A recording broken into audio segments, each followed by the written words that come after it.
Bonjour à tous, bienvenue pour une nouvelle vidéo du cabinet Landau Associés. Il y a quelques temps, j'avais fait une vidéo assez détaillée sur les relations entre collectivités et associations. Et bien maintenant, j'ai voulu faire une autre vidéo, mais alors très courte, pour juste donner les grandes bases à avoir à l'esprit. 1. Les collectivités parfois se font censurer leurs aides données à des associations parce qu'on estime qu'on sort des compétences de la collectivité. Les grands classiques, c'est « Ah bah oui, mais la compétence a été intercommunalisée » ou « C'est l'interco qui aide et la compétence est restée communale ». Les autres grands classiques, c'est des problèmes de frontières entre cultuel et culturel avec pas mal de difficultés, ou alors les frontières entre ce qui relève, par exemple, de l'intervention sociale versus l'immixtion illégale dans un conflit social ou dans une affaire politique internationale, etc.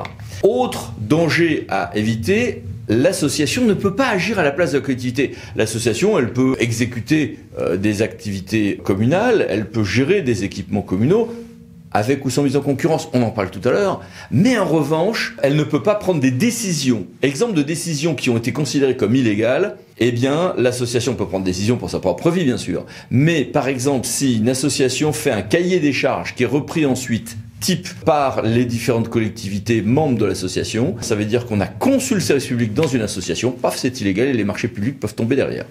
Autre exemple, classique, on a ça dans beaucoup d'offices municipaux des sports. L'office municipal des sports, par exemple, peut se retrouver à travailler, fédérer, être un acteur du monde associatif, sportif. Mais ça ne peut pas être l'association qui perçoit une grosse subvention et qui la reventile entre assos. Ça n'est pas possible puisque c'est une décision publique. Il faut éviter aussi la gestion de fait. La gestion de fait, c'est l'association qui manie des deniers publics. Alors vous allez me dire, je manie des deniers publics, oui, mais l'association, quand elle perçoit de l'argent public, ça devient de l'argent privé dans ses caisses. Oui, mais parfois on estime que ça reste encore de l'argent public, qui dans ce cas-là doit transiter par le comptable public, tout ça. Dans deux cas classiques. Premier cas, l'association manque d'autonomie et on estime que tous ces flux financiers, en réalité, c'est encore celle de la commune, du syndicat, du département, que sais-je encore. Ça s'appelle une gestion de fait. Deuxième élément, deuxième cas classique, la commune, par exemple, va, sur ses propres deniers, créer un petit guide culturel ou touristique que l'association, office de tourisme classiquement, ou comité des fêtes, va vendre. Et à ce moment-là, si c'est fait sans convention de mandat, ça peut être une gestion de fait aussi. Ce régime de la gestion de fait a été modifié récemment. La responsabilité financière des ordonnateurs et des comptables a été modifiée récemment. Oui, mais la gestion de fait demeure et ça peut poser un certain nombre de problèmes.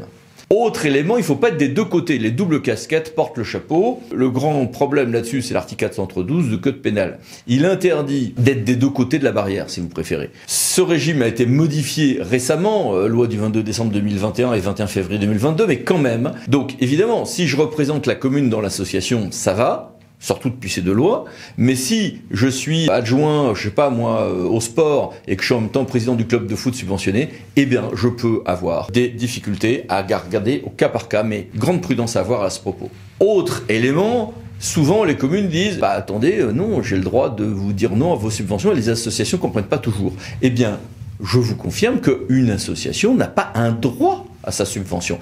Mieux que ça, parfois il arrive qu'on promette une subvention, et que, au moment où ça passe au conseil municipal ou au conseil départemental, régional, autre, la subvention soit pas votée, et ben dans ces cas-là, l'association n'a pas un droit à sa subvention quand même on lui a promis, mais elle peut parfois demander indemnisation au titre de la promesse qui lui a été faite.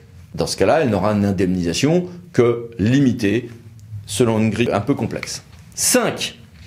Oui, mais si je suis une association subventionnée et aidée, avec une convention d'objectifs à partir de 23 000 euros, etc., il faudra que je doive un certain nombre d'éléments de transparence, avec là aussi des frontières un peu complexes. L'association n'a pas l'obligation de donner la liste de ses adhérents ou ce genre de choses. En revanche, elle doit accepter une certaine clarté dans l'accès à ses comptes et avec toute une série de grilles et de règles à connaître sur ce point. 6. Il y a des difficultés propres à connaître en matière d'aide, en matière de mise à disposition de locaux, en matière de mise à disposition d'agents, par exemple. Attention, le droit est un peu complexe. Et puis 7, il faut bien choisir. Parfois, l'association sera autonome, subventionnée, très bien, mais parfois, je peux aussi lui passer des marchés publics ou des DSP, où je peux parfois avoir mes subventions requalifiées comme étant des marchés publics ou des DSP, sous-entendu, c'est illégal, voire pénal, que de ne pas avoir respecté des règles de concurrence et de publicité dans certains cas seulement. Il y a toute une série de jurisprudences, depuis un arrêt fondateur de 2007, Aix-en-Provence, je vous ai fait ce petit tableau, cette petite grille, pour fixer un petit peu les frontières en la matière. Il y a aussi un équilibre. La collectivité a une liberté de subventionner ou non, mais il y a aussi un principe général d'égalité de traitement entre associations, sauf que les associations sont assez rarement pile dans la même situation, justifiant que je dois assurer une égalité de traitement. Néanmoins, par exemple pour des associations sportives relevant de la même fédération, même si j'ai des différences en nombre d'adhérents, je peux me retrouver parfois à avoir la collectivité qui est en obligation, non pas de donner exactement la même chose, mais de proportionner ces aides. Donc là aussi, frontières juridiques à connaître. Bon courage pour les relations avec les associations et les collectivités. Et puis si vous en voulez plus, vous pouvez aussi regarder mes ouvrages à ce propos ou la vidéo plus complète que j'évoquais précédemment. Et donc voici les références. Merci, à bientôt, au revoir.